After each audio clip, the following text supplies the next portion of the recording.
Hello everyone, welcome to golden GK 21। तो friends, finally BPSC आयोग का बड़ा फैसला, और फैसला ये है कि जितने भी वन डे एग्ज़ाम होता था, मतलब कि जो एमसीक्यू बेस्ड एग्ज़ाम होता था, अब जो है उसमें प्री और मेंस भी होगा।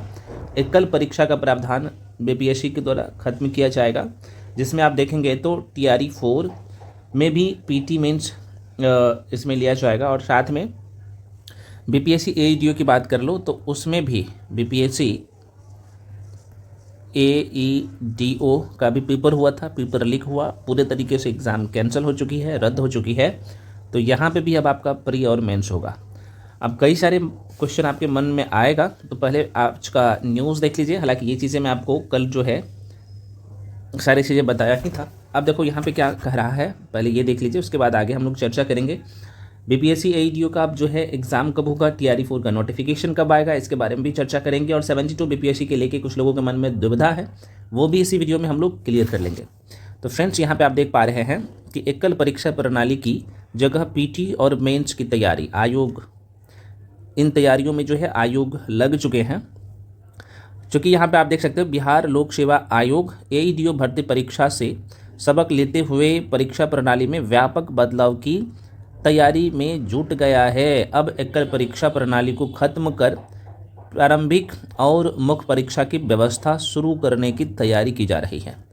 सूत्रों के मुताबिक AEDO और TRE 4 समेत अन्य परीक्षाओं में एकल परीक्षा प्रणाली आप देखेंगे तो खत्म की जा सकती है। बीपीएससी ने समान प्रशासन विभाग को इसका प्रस्ताव भेजा है। विभाग इस पर विचार कर फैसला लेगा और इसके बाद नई नियमावली बनेगी और इस नियमावली को स्वीकृति के लिए कैबिनेट के पास भेजा जाएगा। जानकारी के मुताबिक या जानकारी के अनुसार AEDO परीक्षा का फिर से विज्ञापन जारी किया जा सकता है।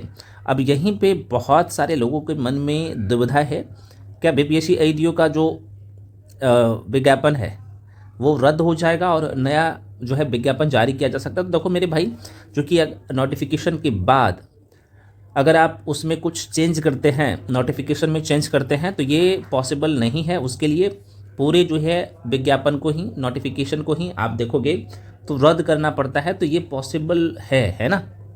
आगे देखिए, कह रहा है कि AEDO परीक्षा का फिर से विज्ञापन जारी किया जा सकता है। नए सिरे से अभ्यर्थियों को फॉर्म भरने की मौका मिलेगा। हालांकि आयोग ने आधिकारिक तौर पर देखा जाए तो इस पर कुछ नहीं टिप्पणी की है, कुछ बताया नहीं है, लेकिन सोर्स के हवाले से हर जगह चीज़ें फैल रहा है, तो इसका मतलब ये कहीं ना कहीं सही है। अब देखो अगला, यहाँ पे आप देख सकते हो कि पेपर लीक हेरा फेरी को देखते हुए 2 चरणों में अब TRE 4 का भी परीक्षा होगी। इसमें भी अब जो है पीटी मेंस लिया जाएगा। अब ये देखिए यह क्या कहता है, तो कह रहा है कि TRE 4 जो टीचर वाला एग्ज़ाम है, TRE 4 और AEDO सहित सभी परीक्षा अब 2 चरणों में होगी। परीक्षा में प्री और मेंस होने के बाद आवश्यकता अनुसार इंटरव्यू भी होगा। तो TRE 4 में इंटरव्यू का प्रावधान तो नहीं किया जाएगा, लेकिन लेवल 5 का जॉब है ये AEDO, तो उसमें भी इंटरव्यू नहीं रहना चाहिए। हाँ, पीटी मेंस हो सकता है, ठीक है। इसके आधार पर अभ्यर्थियों का चयन होगा और परीक्षा के दौरान ही एक चरणों में उनकी मार्कशीट का भी जो है वेरिफिकेशन किया जाएगा। ये क्या लाइन लिखा है, अब देखो, इसके आधार पर अभ्यर्थियों का चयन होगा, परीक्षा के दौरान ही एक चरण में उनकी मार्कशीट का भी वेरिफिकेशन किया जाएगा। ये बेसिक से बातें हैं।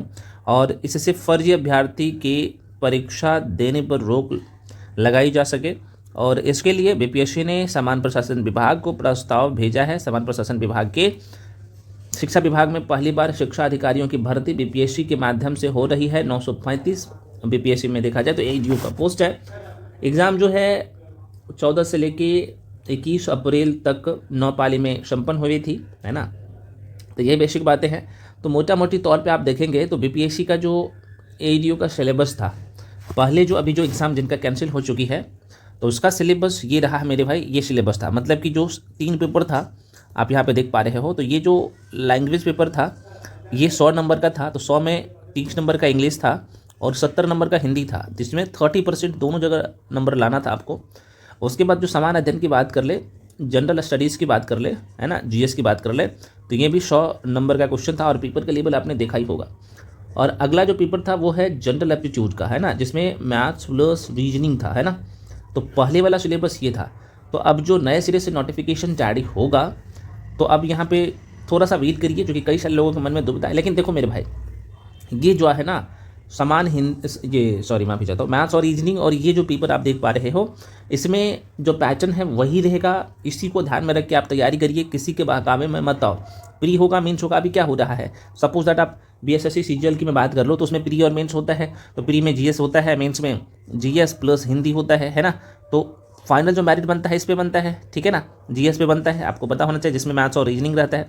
अब देखो इसमें क्या है, जीएस वाला सेक्शन जो मैं बोल रहा हूँ मेंस में, तो जीएस, एक मिनट, मैं सिर्फ जीएस बोल दिया क्या, सीजीएल 4 की बात कर लो, बीएसएससी की बात कर लो, तो इसका जो सिलेबस है इसमें मैथ्स है, रीजनिंग है और जीएस वाला सेक्शन है ना, जनरल स्टडीज़ है। तो इसमें क्या है कि मैथ्स जो है लगभग 25 रहता है, रीजनिंग 50 रहता है और जीएस भी 50 रहता है ना, 150 नंबर का पेपर होता है। तो मुझे लग रहा है, और मेंस में क्या हो जाता है कि एक पेपर और इसमें ऐड हो जाता है, जिसमें हिंदी है 100 नंबर का, वो क्वालिफाइंग रहता है ना। तो लेकिन फाइनल मेरिट जो है यहाँ पे बनता है, तो हो सकता है इसमें भी वही प्रावधान हो और ऐसा भी होगा ही, है ना।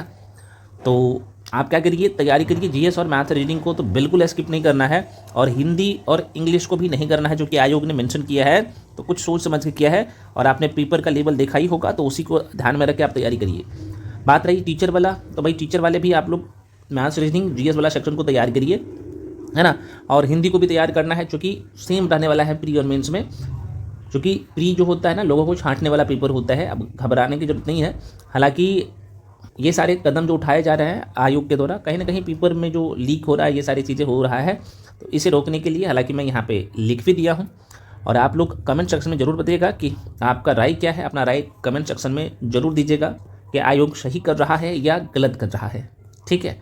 तो ये एक छोटा सा इन्फॉर्मेशन था, और आप इस फैमिली का मेंबर है तो मेरा दायित्व बनता है कि आपको ये सारी चीज़ें बताएं। तो और सभी लोग क्या करिए, टेलीग्राम पे जाके जुड़ जाइए। टेलीग्राम पे जुड़ने से फ़ायदा ये मिलेगा कि वहाँ पे बहुत सारे स्टडी मटेरियल, बुकलेट, पीडीएफ आपको प्रोवाइड की जाती है फ्री में, और जो भी अपडेट होता है सबसे पहले टेलीग्राम पे ही जाके कर देता हूँ। तो इसी वीडियो के डिस्क्रिप्शन बॉक्स में टेलीग्राम का लिंक है, वहाँ से आप जुड़ सकते हैं। फ्रेंड्स, मिलते हैं अगले वीडियो में, तब तक के लिए जय हिंद।